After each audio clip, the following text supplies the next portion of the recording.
Vamos lá, ó. O Corinthians vai disputar 5. Ô, Tirone, Oi, fala, Rodrigo. só uma pontuação, até em cima do que o Arnaldo estava falando, fala assim, tem que isolar o futebol, né, do negócio. Não tem isolamento de futebol, o Corinthians gastou mais dinheiro do que podia, vai ter que cortar dinheiro, o orçamento do ano que vem está prevendo 90 milhões, tem que se enquadrar no fair play. No ano que vem está valendo a regra do fair play. Não tem essa história de isolamento. A verdade fica assim, esse discurso do Mendes falando dos dirigentes, o discurso do Fabinho falando dos dirigentes. A verdade é que esses gastos que estão postos aí não podem mais acontecer. Vai ter que cortar, não tem mais pedalada. Não dá mais para fazer. E o presidente está dizendo que está se propondo a fazer, né? Está dizendo, propôs ali um orçamento com corte de 90 milhões de reais. Vamos ver se vai cumprir. Se cumprir, é exatamente o que ele tem que fazer. Eu posso fazer uma comparação, por exemplo, em 2013. O Flamengo ganhou uma Copa do Brasil no meio de uma crise desgraçada. Tinha uma dívida do tamanho da do Corinthians, proporcionalmente. Ganhou, no dia seguinte tinha boleto para pagar igualzinho. Continuava a dívida lá. Eles tiveram que continuar remando em 2014. Quase foram rebaixados, inclusive em 2013, quando foram campeões da Copa do Brasil, e continuaram tendo que remando 2, 3 anos antes de começar a ter alguma estabilidade. Não existe fórmula mágica de ganhamos um título e acabou a crise. E não adianta falar assim, parem de mexer com o futebol. Como assim parem de mexer com o futebol? O salário do Memphis é insustentável dentro do Corinthians. Então não tem essa história de parem de mexer com o futebol. Vai ter que mexer com o futebol. Porque se não mexer, o clube vai ficar inviável. Ele já está meio no muro. Então ele já está meio quase inviável. Então não tem essa história de vamos isolar o futebol. Olha, o Corinthians vai... Eu tô falando para quem trabalha com futebol. Sim. Não, eu entendi o seu ponto. Não somos Arnaldo. nós. Eu entendi o seu ponto, Arnaldo. Dá Eu só estou dizendo quem joga... Eu entendi o seu ponto. O que eu estou falando é que, claro, que o futebol vai ser afetado. Não tem como não ser. Claro. Se você vai cortar 90 milhões para o ano seguinte, você vai ser afetado. Claro. O Corinthians vai disputar 5 competições no ano que vem. O Campeonato Paulista, Supercopa do Brasil contra o Flamengo, Campeonato Brasileiro, Copa Libertadores e a Copa do Brasil. Está na fase de grupos da Libertadores, está no pote 2, no sorteio, que acontece no dia 18 de março. Enfrenta o Flamengo na Supercopa.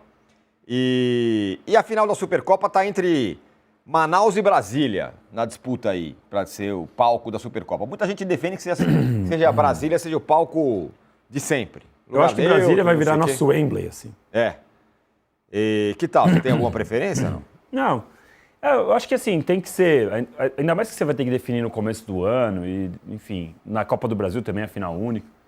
Você tem que ter uma cidade que tenha a maior neutralidade possível, e Brasília acaba sendo, porque Brasília não tem um time forte ali, né? A gente pode falar que vai ter mais torcida, sei lá, do Flamengo, do Vasco, que até onde eu lembro são as duas maiores torcidas de Brasília. Não sei se a do Palmeiras e do São Paulo estão juntos nessa, mas tem que buscar neutralidade, porque em todo o resto do lugar tem um time local forte que pode se privilegiar disso. Então, só a favor de Brasília virar meio que nossa...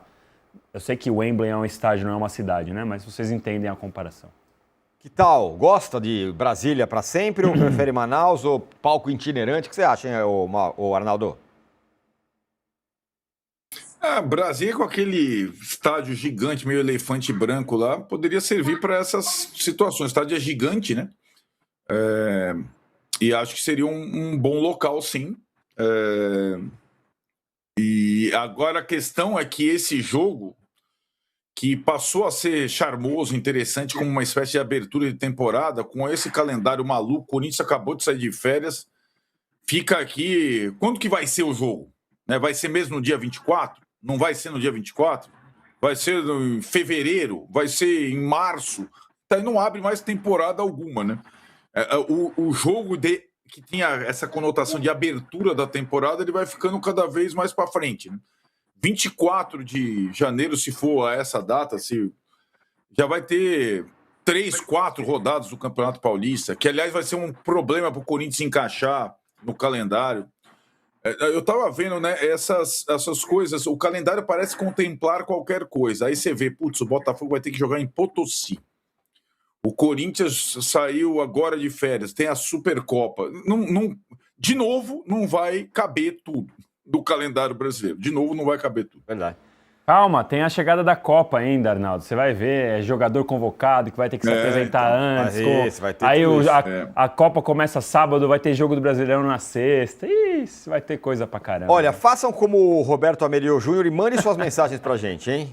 Por favor, nesse fim de ano, gostamos dele aqui, ó. Galera, opa, pintou outra. Pintou aqui a do Léo Martins. Lembre-se, Cruzeiro levou 2 Copas do Brasil antes do caos. A conta vai chegar.